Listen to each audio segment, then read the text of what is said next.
शास्त्रों में सत्यनारायण व्रत की कथा का एक विशेष महत्व है। कहा जाता है कि सत्यनारायण व्रत कथा का पाठ करने से व्यक्ति को 1000 यज्ञ करने के बराबर पुण्य फल की प्राप्ति होती है। सत्यनारायण भगवान व्रत कथा में भगवान विष्णु के सत्य स्वरूप वाले रूप की पूजा की जाती है। इस व्रत का पाठ करने से घर में सुख समृद्धि का वास होता है और भगवान विष्णु की कृपा बनी रहती है। तो आइए आज की वीडियो में रसपान करते हैं सत्यनारायण व्रत कथा का। तो सबसे पहला अध्याय कुछ इस प्रकार है। एक समय की बात है कि नैमिषारण्य तीर्थ में सौनकादिक 88,000 ऋषियों ने श्री सूत जी से पूछा, हे प्रभु, इस कलयुग में वेद विद्या रहित मनुष्यों को प्रभु भक्ति किस प्रकार मिल सकती है तथा उनका उद्धार कैसे होगा। हे मुनि श्रेष्ठ, कोई ऐसा तप बताइए जिसे थोड़े समय में ही पुण्य मिले और मनोवांछित फलों की प्राप्ति भी हो। इस प्रकार की कथा सुनने की हम आपसे इच्छा रखते हैं। सर्वशास्त्रों के ज्ञाता सूत जी बोले, हे वैष्णव में पूज्य, आप सभी ने प्राणियों के हित की बात पूछी है, इसलिए मैं इस ऐसे श्रेष्ठ व्रत को आप लोगों को बताऊंगा जिसे नारद जी ने लक्ष्मी नारायण जी से पूछा था और लक्ष्मीपति ने मुनि श्रेष्ठ नारद जी से कहा था। आप सब इसे ध्यान से सुने। एक समय की बात है कि योगीराज नारद जी दूसरों के हित की इच्छा करने वाले अनेकों लोकों में घूमते हुए मृत्यु लोक में आ पहुंचे और यहाँ उन्होंने अनेक योनियों में जन्मे प्रायः सभी मनुष्यों को अपने कर्मों के द्वारा अनेकों दुखों से पीड़ित देखा। उनका दुख देख नारद जी सोचने लगे कि कैसा यत्न किया जाए जिसके करने से निश्चित रूप से मानव के दुखों का अंत हो जाए। इसी विचार पर मनन करते हुए वह विष्णु लोक में गए। वहां वह देवों के ईश भगवान नारायण की स्तुति करने लगे, जिनके हाथों में शंख चक्र गदा और पद्म थे, गले में वरमाला पहने हुए थे। स्तुति करते हुए नारद जी बोले, हे भगवान, आप अत्यंत शक्ति से संपन्न हैं। मन तथा वाणी भी आपको नहीं हो पा सकती। आदि मध्य तथा अंत नहीं है। निर्गुण स्वरूप सृष्टि के कारण भक्तों के दुख को दूर करने वाले आपको मेरा नमस्कार है। नारद जी की स्तुति सुन विष्णु भगवान बोले, हे मुनि श्रेष्ठ, आपके मन में क्या बात है? आप किस काम के लिए पधारे हैं, उसे निसंकोच कहो। इस पर नारद मुनि बोले कि मृत्यु लोक में अनेक योनियों में जन्मे मनुष्य अपने कर्मों के द्वारा अनेकों दुख से दुखी हो रहे हैं। नाथ, आप मुझ पर दया रखते हैं तो कृपा कर के कुछ ऐसा व्रत बताइए जिससे थोड़े से ही प्रयास से ही मनुष्य अपने दुखों से छुटकारा पा सकता है। श्री हरि बोले, हे नारद, मनुष्यों की भलाई के लिए तुमने बहुत ही अच्छी बात पूछी है, जिससे करने से मनुष्य मोह से छूट जाता है। वह बात मैं कहता हूँ, उसे सुनो। स्वर्ग लोक व मृत्यु लोक दोनों में एक दुर्लभ उत्तम व्रत है जो पुण्य देने वाला है। आज प्रेमवश होकर मैं उसे तुमसे कहता हूँ। श्री सत्यनारायण भगवान का यह व्रत अच्छी तरह विधान पूर्वक करके मनुष्य तुरंत ही यहाँ सुख भोग कर मरने पर मोक्ष प्राप्त करता है। श्री हरि के वचन सुन नारद जी बोले कि उस व्रत का फल क्या है और उसका विधान क्या है। यह व्रत किसने किया था, इस व्रत को किस दिन करना चाहिए, सब कुछ विस्तार पूर्वक बतलाए। नारद जी की बात सुनकर श्री हरि बोले, दुख व शोक को दूर करने वाला यह व्रत सभी स्थानों पर विजय दिलाने वाला है। मानव को भक्ति व श्रद्धा के साथ शाम को श्री सत्यनारायण की पूजा धर्मपरायण होकर ब्राह्मणों और बंधुओं के साथ करनी चाहिए। भक्ति भाव से ही नैवेद्य, केले का फल, घी और गेहूं का आटा सवैया लें। गेहूं के स्थान पर साठी का आटा, शक्कर तथा गुड़ लेकर वह सभी भक्षण योग्य पदार्थों को मिलाकर भगवान को भोग लगाएं। ब्राह्मणों सहित बंधु बांधवों को भी भोजन कराएं। उसके बाद स्वयं भोजन करें। भजन कीर्तन के समय भगवान की भक्ति में लीन हो जाए। इस तरह से सत्यनारायण भगवान का यह व्रत करने पर मनुष्य की सारी इच्छाएं निश्चित रूप से पूरी होती हैं। इस कलिकाल अर्थात कलयुग में मृत्यु लोक में मोक्ष का यही एक सरल उपाय है। इस प्रकार सत्यनारायण व्रत कथा का पहला अध्याय यही समाप्त हुआ। सत्यनारायण कथा द्वितीय अध्याय। सूत जी बोले, हे ऋषियों, जिसने पहले समय में इस व्रत को किया था उसका इतिहास कहता हूँ, ध्यान से सुनो।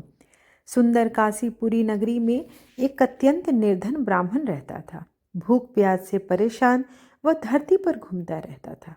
ब्राह्मणों से प्रेम से करने वाले भगवान ने एक दिन ब्राह्मण का वेश धारण कर उसके पास जाकर पूछा, हे विप्र, नित्य दुखी होकर तुम कहाँ पृथ्वी पर घूमते हो? दिन ब्राह्मण बोला, मैं निर्धन ब्राह्मण हूँ, भिक्षा के लिए धरती पर घूमता हूँ। हे भगवान, यदि आप इसका कोई उपाय जानते हो तो बताएं। वृद्ध ब्राह्मण कहता है कि सत्यनारायण भगवान मनोवांछित फल देने वाले हैं, इसलिए तुम उनका पूजन करो। इसे करने से मनुष्य सभी दुखों से मुक्त हो जाता है। वृद्ध ब्राह्मण बनकर आए श्री सत्यनारायण भगवान उस निर्धन ब्राह्मण को व्रत का सारा विधान बताकर अंतर ध्यान हो गए। ब्राह्मण मन ही मन सोचने लगा कि जिस व्रत को वृद्ध ब्राह्मण कहने आए थे, मैं उसे जरूर करूँगा। यह निश्चय करने के बाद उसे रात में नींद नहीं आई। वह सवेरे उठकर सत्यनारायण भगवान के व्रत का निश्चय कर भिक्षा के लिए चला गया। उस दिन निर्धन ब्राह्मण को भिक्षा में बहुत सारा धन मिला, जिससे उसने बंधु बांधवों के साथ मिलकर श्री सत्यनारायण भगवान का व्रत संपन्न किया। भगवान सत्यनारायण का व्रत संपन्न करने के बाद वह निर्धन ब्राह्मण सभी दुखों से छूट गया और अनेक प्रकार की संपत्तियों से मुक्त हो गया। उसी समय से यह ब्राह्मण हर माह इस व्रत को करने लगा। इस तरह से सत्यनारायण भगवान के व्रत को जो मनुष्य करेगा वह सभी प्रकार के पापों से छूटकर मोक्ष को प्राप्त होगा। जो मनुष्य इस व्रत को करेगा वह भी सभी दुखों से मुक्त हो जाएगा। सूत जी बोले कि इस तरह से नारद जी से नारायण जी का कहा हुआ श्री सत्यनारायण व्रत को मैंने तुमसे कहा। हे विप्रो, मैं अब और क्या कहूँ? ऋषि बोले, हे मुनिवर, संसार में उस विप्र से सुनकर और किस किसने इस व्रत को किया, हम इस बात को सुनना चाहते हैं। इसके लिए हमारे मन में श्रद्धा का भाव है। सूत जी बोले, हे मुनियों, जिसने इस व्रत को किया वह कथा अब सुनो। एक समय वही विप्र धन व ऐश्वर्य के अनुसार अपने बंधु बांधवों के साथ इस व्रत को करने को तैयार हुआ। उसी समय एक लकड़ी बेचने वाला बूढ़ा आदमी आया और लकड़ियां बाहर रखकर अंदर ब्राह्मण के घर में गया। प्यास से दुखी वह लकड़हारा उनको व्रत करते देख विप्र को नमस्कार कर पूछने लगा, आप यह क्या कर रहे हैं तथा इसे करने से क्या फल मिलेगा? कृपया कर मुझे भी बतलाएं। ब्राह्मण ने कहा कि सब मनोकामनाओं को पूरा करने वाला यह सत्यनारायण भगवान का व्रत है। इनकी कृपा से ही मेरे घर में धन धान आदि की वृद्धि हुई है। विप्र से सत्यनारायण व्रत के बारे में जानकर लकड़हारा बहुत प्रसन्न हुआ। चरणामृत लेकर वह प्रसाद खाने के बाद वह अपने घर गया। लकड़हारे ने अपने मन में संकल्प किया कि आज लकड़ी बेचने से जो धन मिलेगा उसी से श्री सत्यनारायण भगवान का उत्तम व्रत करूंगा। मन में विचार कर बूढ़ा आदमी सिर पर लकड़ियां रख उस नगर में बेचने गया जहां धनी लोग रहते थे। उस नगर में उसे अपनी लकड़ियों का दाम पहले से 4 गुना अधिक मिलता है। बूढ़ा प्रसन्नता के साथ दाम लेकर केले, शक्कर, घी, दूध, दही और गेहूं का आटा ले श्री सत्यनारायण भगवान के व्रत की समस्त सामग्रियां लेकर अपने घर गया। वहां उसने अपने बंधु बांधवों को बुलाकर विधि विधान से श्री सत्यनारायण भगवान का पूजन और व्रत किया। इस व्रत के प्रभाव से वह बूढ़ा लकड़हारा धन, पुत्र आदि से युक्त होकर संसार के समस्त सुख भोग अंतकाल में वैकुंठ धाम को चला गया। इस प्रकार श्री सत्यनारायण व्रत कथा का द्वितीय अध्याय यही संपूर्ण हुआ। तृतीय अध्याय। सूत जी बोले, हे श्रेष्ठ मुनियों, अब आगे की कथा कहता हूँ, सुनो। पहले समय में उल्कामुख नाम का एक बुद्धिमान राजा था। वह सत्यवक्ता और जितेंद्रिय था। प्रतिदिन देव स्थानों पर जाता और निर्धनों को धन देकर उनके कष्ट दूर करता था। उसकी पत्नी कमल के समान मुख वाली तथा सती साध्वी थी। भद्रशिला नदी के तट पर उन दोनों ने श्री सत्यनारायण भगवान का व्रत किया। उसी समय साधु नाम का एक वैश्य आया। उसके पास व्यापार करने के लिए बहुत सा धन भी था। राजा को व्रत करते देखकर वह विनय के साथ पूछने लगा, हे राजन, भक्तिभाव से पूर्ण होकर आप यह क्या कर रहे हैं? मैं सुनने की इच्छा रखता हूँ, तो आप कृपा कर मुझे बतलाइए। राजा बोला, हे साधु, अपने बंधु बांधवों के साथ पुत्र प्राप्ति के लिए एक महाशक्तिमान श्री सत्यनारायण भगवान का व्रत और पूजन कर रहा हूँ। राजा के वचन सुन साधु आदर से बोला, हे राजन, मुझे इस व्रत का सारा विधान कहिए। आपके कथनानुसार मैं भी इस व्रत को करूँगा। मेरी भी कोई भी संतान नहीं है। इस व्रत को करके मैं भी संतान प्राप्ति करूँगा। राजा से व्रत का सारा विधान सुन व्यापार से निवृत्त हो वह अपने घर गया। साधु वैश्य ने अपनी पत्नी को संतान देने वाले इस व्रत का वर्णन कह सुनाया और कहा कि जब मेरी संतान होगी तब मैं इस व्रत को करूँगा। साधु ने इस तरह के वचन अपनी पत्नी लीलावती से कहे। एक दिन लीलावती पति के साथ आनंदित हो सांसारिक धर्म में प्रवृत्त होकर सत्यनारायण भगवान की कृपा से गर्भवती हो गई। 10वें महीने में उसके गर्भ से एक सुंदर कन्या ने जन्म लिया। दिनों दिन वह ऐसे बढ़ने लगी जैसे कि शुक्ल पक्ष की चंद्रमा बढ़ती हो। माता पिता ने अपनी कन्या का नाम कलावती रखा। एक दिन लीलावती ने मीठे शब्दों में अपने पति को याद दिलाया कि आपने श्री सत्यनारायण भगवान के जिस व्रत को करने का संकल्प किया था उसे करने का समय आ गया है। आप इस व्रत को करिए। साधु बोला कि हे प्रिय, इस व्रत को मैं उसके विवाह पर अवश्य करूँगा। इस प्रकार अपनी पत्नी को आश्वासन देकर वह नगर को चल गया। कलावती पिता के घर में रह दिनों दिन बड़ी होने लगी। साधु ने एक बार नगर में अपनी कन्या को सखियों के साथ देखा तो तुरंत ही दूत को बुलाया और कहा, मेरी कन्या के योग्य वर देख कर आओ। साधु की बात सुनकर दूत कंचन नगर में पहुंचा और वहां देखभाल कर लड़की के सुयोग वानिक पुत्र को ले आया। सुयोग लड़के को देख साधु ने बंधु बांधवों को बुलाकर अपनी पुत्री का विवाह कर दिया। लेकिन दुर्भाग्य की बात ये कि साधु ने अभी भी श्री सत्यनारायण भगवान का व्रत नहीं किया। इस पर भगवान क्रोधित हो गए और श्राप दिया कि साधु को अत्यधिक दुख मिले। अपने कार्य में कुशल साधु बनिया जमाई को लेकर समुद्र के पास स्थित होकर रत्नासर नगर में गया। वहां जाकर दामाद ससुर दोनों मिलकर चंद्रकेतु राजा के नगर में व्यापार करने लगे। एक दिन भगवान श्री सत्यनारायण की माया से एक चोर राजा का धन चुराकर भाग रहा था। उसने राजा के सिपाहियों को अपना पीछा करते देख चुराया हुआ धन वहां रख दिया जहां साधु अपने जमाई के साथ ठहरा हुआ था।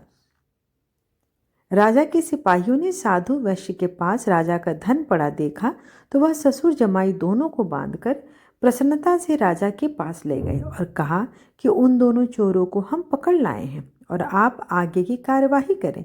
राजा की आज्ञा से उन दोनों को कठिन कारावास में डाल दिया गया और उनका सारा धन भी उनसे छीन लिया गया। श्री सत्यनारायण भगवान के श्राप से साधु की पत्नी भी बहुत दुखी हुई और घर में जो धन रखा था उसे चोर चुरा ले गए। शारीरिक तथा मानसिक पीड़ा व भूख प्यास से अति दुखी हो अन्न की चिंता में कलावती एक ब्राह्मण के घर गई। वहां उसने श्री सत्यनारायण भगवान का व्रत होते देखा।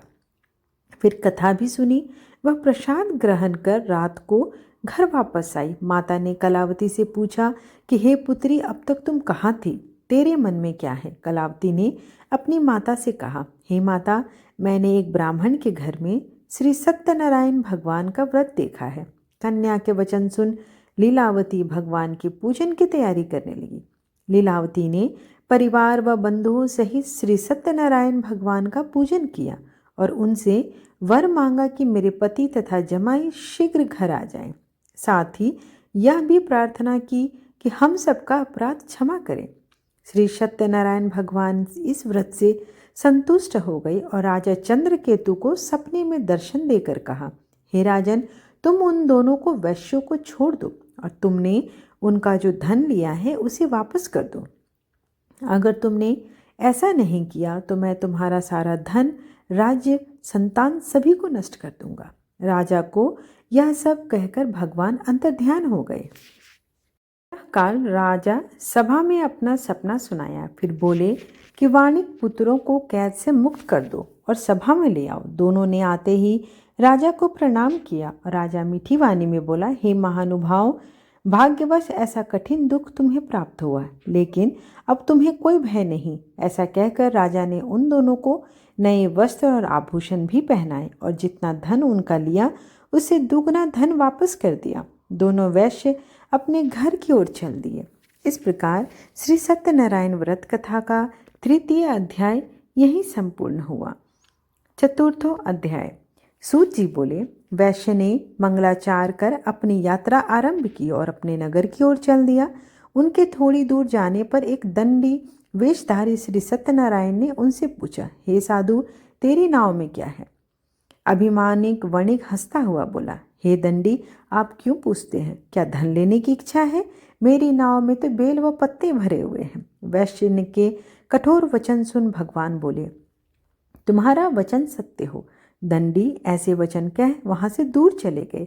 कुछ दूर जाकर समुद्र के किनारे बैठ गए। दंडी के जाने के बाद साधु वैद्य ने नित्य क्रिया के पश्चात नाव को ऊंची उठते देखकर अचंभित हो गए और नाव में बेल पत्ते आदि देखकर वह मूर्छित हो जमीन पर गिर पड़ा।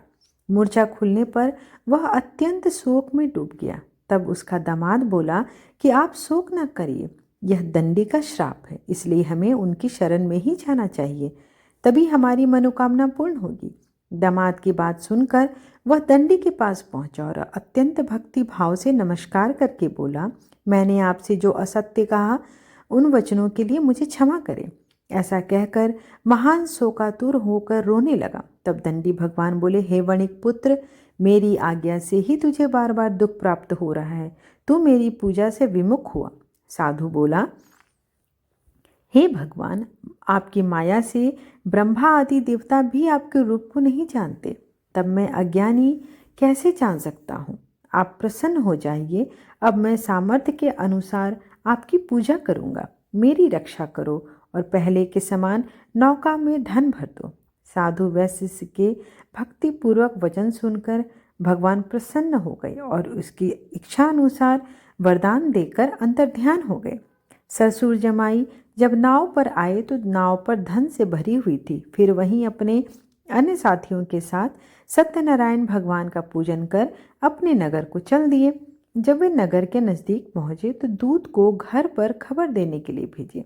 दूत साधु की पत्नी को प्रणाम करके कहता है, मालकिन अपने मालिक और दामाद सहित नगर के निकट आए हैं। दूत की बात सुन साधु की पत्नी लीलावती ने बड़े हर्ष के साथ सत्यनारायण भगवान का पूजन कर अपनी पुत्री कलावती से कहा, मैं अपने पति के दर्शन को जाती हूँ, तू कार्य पूर्ण कर शीघ्र आ जाना।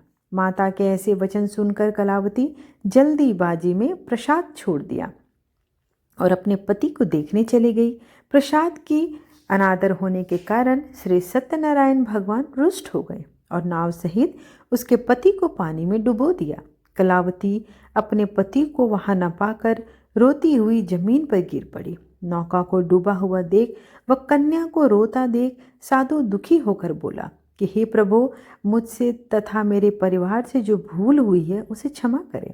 साधु के दिन वचन सुनकर श्री सत्यनारायण भगवान प्रसन्न हो गए और आकाशवाणी हुई, हे साधु, तेरी कन्या मेरे प्रसाद को छोड़ कर आई है और इसलिए इसका पति अदृश्य हो गया है।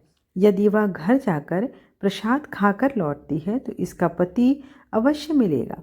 ऐसी आकाशवाणी सुनकर कलावती घर पहुंचकर प्रसाद ग्रहण करती है और फिर आकर अपने पति के दर्शन करती है। उसके बाद साधु अपने बंधु बांधवों सहित श्री सत्यनारायण भगवान का विधि विधान से पूजन करता है तथा इस लोक में सुख को भोग कर अंत में स्वर्ग को प्राप्त होता है। इस प्रकार श्री सत्यनारायण व्रत कथा का चतुर्थ अध्याय समाप्त हुआ। पंचमो अध्याय। सूत जी बोले, हे ऋषियों, मैं और भी एक कथा सुनाता हूँ, उसे भी ध्यानपूर्वक सुनो। प्रजापालन में लीन तुंगध्वज नाम का एक राजा था। उसने भी भगवान का प्रसाद त्याग कर बहुत ही दुख पाया। एक बार वन में जाकर वन पशुओं को मारकर वह बड़े के पेड़ के नीचे आया। वहां उसने ग्वालों को भक्तिभाव से अपने बंधु बांधवों से श्री सत्यनारायण भगवान का पूजन करते देखा। अभिमानवश राजा ना वहाँ गया और ना ही भगवान को नमस्कार किया। ग्वालों ने जब राजा को प्रसाद दिया तो उस प्रसाद को भी नहीं खाया और प्रसाद वहीं छोड़कर अपने नगर को चल दिया।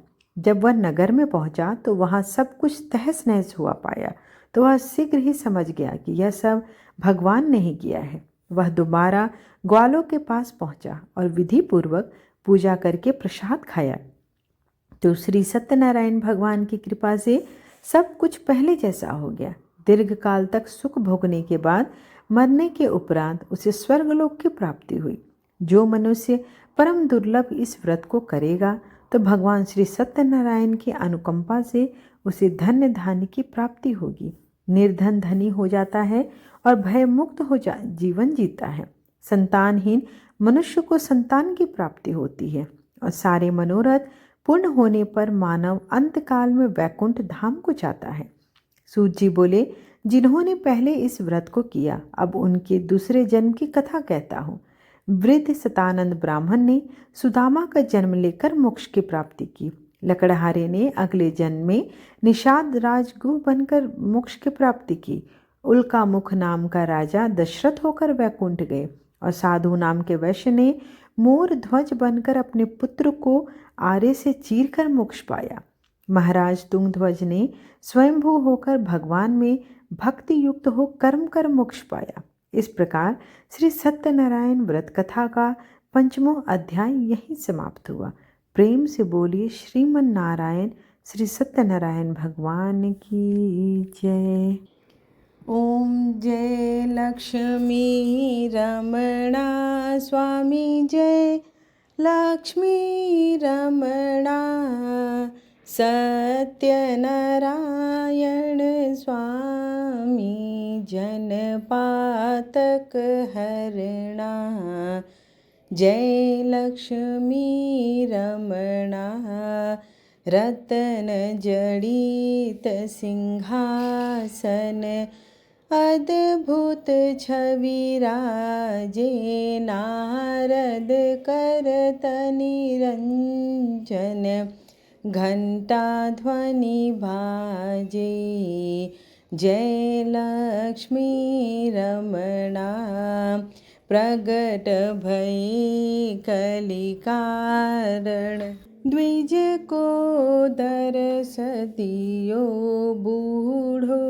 ब्राह्मण बन कर कंचन महल की ओर जय लक्ष्मी रमणा दुर्बल भील करोल जिन पर कृपा करी चंद्रचूड़ एक राजा तिनकी विपत्ति हरी जय लक्ष्मी रमणा वैश्य मनोरथ पायो श्रद्धा तज दीन्ही सो फल भोग्यो प्रभु जी फिर स्तुति कीन्ही जय लक्ष्मी रमणा भाव भक्ति के